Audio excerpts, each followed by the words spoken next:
What is going on, everybody? Data back here for another reaction video for guys, man. Today we're going to be checking out another Jim Cornette video, and I love checking out these videos. It's mainly audio, so you get to really analyze or whatever about, like, whatever the subject is going to be. And, again, this is a Vince McMahon's video. It's Jim Cornette on watching Vince McMahon footage in the future.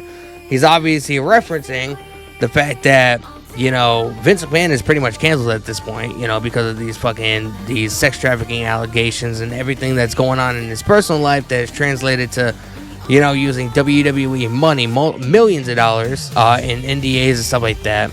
You know, how is it going to be knowing what Vince McMahon was doing in his extracurricular activities? How is it going to be, you know, 10 years from now, going back to watch, like, old Vince McMahon footage, whether it's in WWE or interviews or whatever it is? How is it going to translate? Just knowing that everything that has transpired. And I feel like that's exactly what he's going to be talking about in this video. I have no idea. I'm just taking a wild fucking guess, and you guys can leave me your thoughts and opinions down below in the comment section. If you guys like videos like this, you already know what to do. Make sure you guys smash the subscribe button with the notification bell turned on. Check out my social media accounts. Links are in the description. Give the video a like as well. Road to 1,000 subscribers. At the time of recording this video, I'm currently at 977. Trying to get up to 1,000, man. So help me break that milestone. Much appreciated. Let's check this out. Jim Cornette on watching a Vince McMahon footage in the future. You know, on this topic, let me ask you a question I've been thinking about. I was a big Chris Benoit fan. I can't watch Chris Benoit matches. I hate the guy. I can't watch his matches at all anymore. It's easy to say that. Like an old show, it repulses me. The most successful era in WWE history is the Attitude Era, which is all built around Vince and Steve Austin. What does this do to that legacy, to that footage? The idea that the biggest draw in company history, Steve Austin, is tied directly to Mr. McMahon. Bro, I want to hear what Austin has to say about this, man. I really legitimately do. And I mean, it's true what Brian Last was saying. The most talked about era in pro wrestling, obviously, is the Attitude Era. You know what I mean? And a lot of that was created during, you know, Austin and McMahon. I mean, they put out DVD sets on it, and like, that was one of the biggest feuds of pro wrestling history, Austin and McMahon. You know, I mean, Austin, you know, filling Vince McMahon's Corvette with cement and all that stuff, man. I mean, Steve Austin, a lot of his career is tied with Vince McMahon. You know what I mean? WrestleMania 17, which is regarded as one of the best WrestleManias, you know, to ever happen. You know, at the end of the night, man, when all the smoke clears, it's Vince McMahon and Steve Austin joining forces, costing The Rock the WWF Championship. And again, that created an entire storyline where Steve Austin and Deborah were like lackeys for Mr. McMahon. So again, a majority of Steve Austin's WWE career, it revolves around Vince McMahon. There's no going around that. All that's being said right now is true, man. That if you ever want to revisit any of these things in the past, Vince is all over all of these clips. Well, but can you not watch any movie that Joan Crawford ever appeared in without thinking about her beating her fucking kids with wire hangers? I mean, I'm not watching too many Joan Crawford movies nowadays. Well, I mean, it's a broad example. Right. But, you know, that's a little bit different than, you know, Mommy Dearest is a little bit different than whatever the fuck Vince had going on there. I know that, but the point I'm making is at some point you in entertainment or in rock and roll or in sports or in football or in fucking, I don't know, rocket research down in Huntsville, Alabama at the Von Braun fucking center or whatever.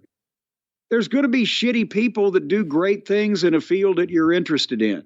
I mean, that's true, man. And to be honest, I think Vince's is worse than Benoit's. But I mean, Michael Jackson had, you know, child allegations, you know. But I feel like in the early 2000s, around that time, like, his music was more popular than ever. Like, it almost seemed like, you know, in every fucking movie, you would hear at least one clip of his songs or whatever.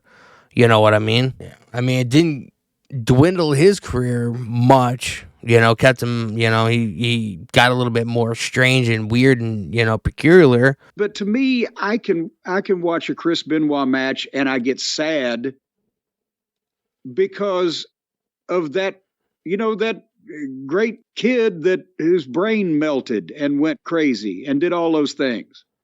But with Vince, he was the host of the show. He was the person who eventually was an on-air character, making out with women, having women do. Remember Stacy Keyword dancing on a table? Yeah, in front of him? that stuff may not age well. And there's a That lot stuff of may not age well. I There's don't a lot think of so. that stuff. Him having Sable all over him. That was a thing in like 2003 or whatever. You know, and I can admit I identify. I was heartbroken because I cannot ever hear goddamn Ted Nugent again. Cat scratch fever without thinking, but yes, he's now a Republican dipshit. Yeah, I feel that way about color. I feel that way about Roger Waters. I like Pink Floyd, and then I found that he's a raging anti-Semite. Fuck that guy. I can't listen to his shit anymore. So those are small examples. With the Vince thing, and we don't know what else is going to come out, but yeah. The truth of the matter is, man, celebrities are dipshits. Celebrities are assholes. There's a lot of celebrities and people that are a well-known stature that we see on television, that we listen to music, or we see in movies, or whatever it may be. On the surface, they seem like they're nice individuals and, 5-minute interviews that we hear. But that's not the person that's in their house. They're a lot different outside of being in the public than they are in the public. Somebody that beats their kids behind closed doors, not gonna go while there's fucking 15 paparazzi around and smack their fucking kid in the head. You know what I mean? There's more celebrities, I feel like, that are horrible people than we actually know about. They're just really good at hiding who they really are. You have to think more is going to come out. It becomes tougher. Any TNT, he's the host of TNT, acting like Mr. Proper. He was the host of the Saturday morning show, Saturday Night's Main Event 2, Monday Night Raw for a number of years. And just wacky segments, wacky humor, wacky personality. And eventually, like I said, making out with women and doing wacky things on his show. It's going to be tough for a lot of people to watch that when if he gets convicted of something. If he gets convicted. There's a trial and they find him guilty of rape. If any of these things happen. Do you guys think he's actually going to be doing some prison time, or do you think the women are going to settle for some kind of payments? It depends on if, they may want to, get their name out. They may want to, talk to the press, whatever. I don't necessarily know if they'd be down to, actually, sit at a trial and have to relive all these things in their head or whatever, and tell just a room full of people. And with Vince McMahon being a well-known figure, I feel like the trial's gonna be publicized and live streamed on YouTube or something. I just have a strange feeling because this is so fucking huge, bro. Vince McMahon has had allegations for years or whatever, but this is really what broke the camel's back. And I honestly feel like this, if this goes to trial, bro, there's no way it's not gonna be broadcasted somewhere. And there's going to be millions of people watching it. So are the women going to want to just tell almost the entire world that knows who Vince McMahon is? Vince McMahon is one of the most well-known people in the world. Even if you don't watch pro wrestling, you know who Vince McMahon is. Are the women going to want to out to millions and millions and millions and millions of people what Vince did to them? Or are they just going to, here's a blank check, I'm not them, so I'm not even going to claim to know what's going through their mind. I'm just saying. There's no way that a Vince trial is not going to be publicized somewhere. And how are you going to ever watch him again comfortably? And how does WWE present their history? How do you present the history of the Attitude Era? The rise of Austin and The Rock. Because McMahon's in the middle of that whole thing. I mean, I love the Attitude Era, bro. It's a rough thing to think about. I've been thinking a lot about it. It's like, you never expect that just someone who's all over a show is going to be accused of the worst shit ever. And this may just be the tip of the iceberg. Boy, now you bum me out. I guess we'll just have to go back to pre-1984. Pre-1984. No, let's just go back before 1984 when everybody in the wrestling business was halfway sane and behaved themselves. Oh, yeah. Halfway sane. See, wait. Bro, we forgetting about the Von Erich family, man. That whole situation took place in the 80s, and that was far from fucking sane. Okay? Shit like this going on. Again, it's different with Vince because he was Vince. I mean, it's going to be a very interesting thing. There have been books written about him. And every single one of them now is wildly incomplete.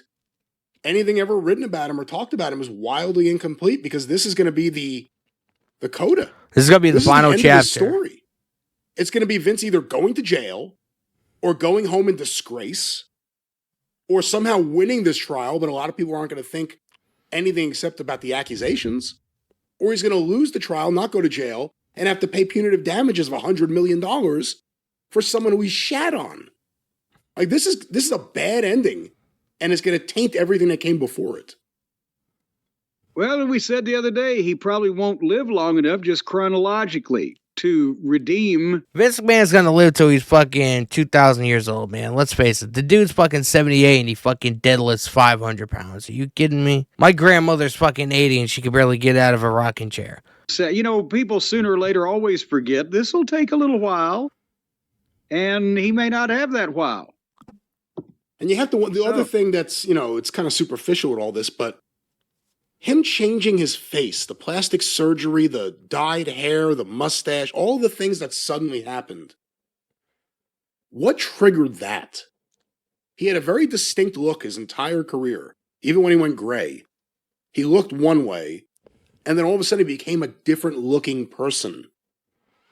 What triggered that? Bro, I mean, again, I don't know how. I never even put two and two together, man, about the whole plastic surgery thing.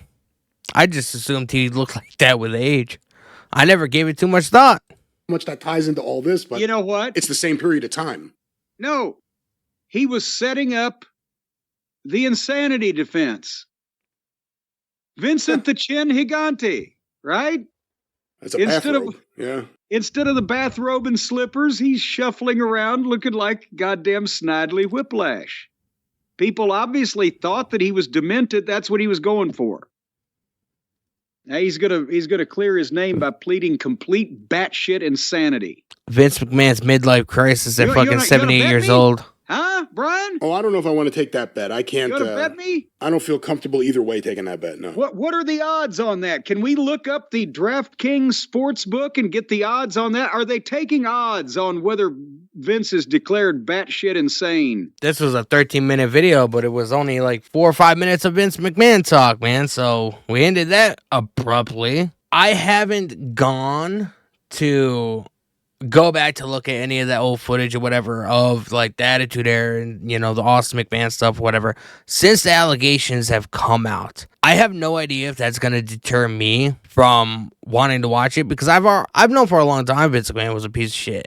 Even when I, you know, didn't separate, you know, TV character from man, just the stuff that he did on TV, I was like, you know, I was fucking like 12 years old and I was like, this guy's a fucking asshole.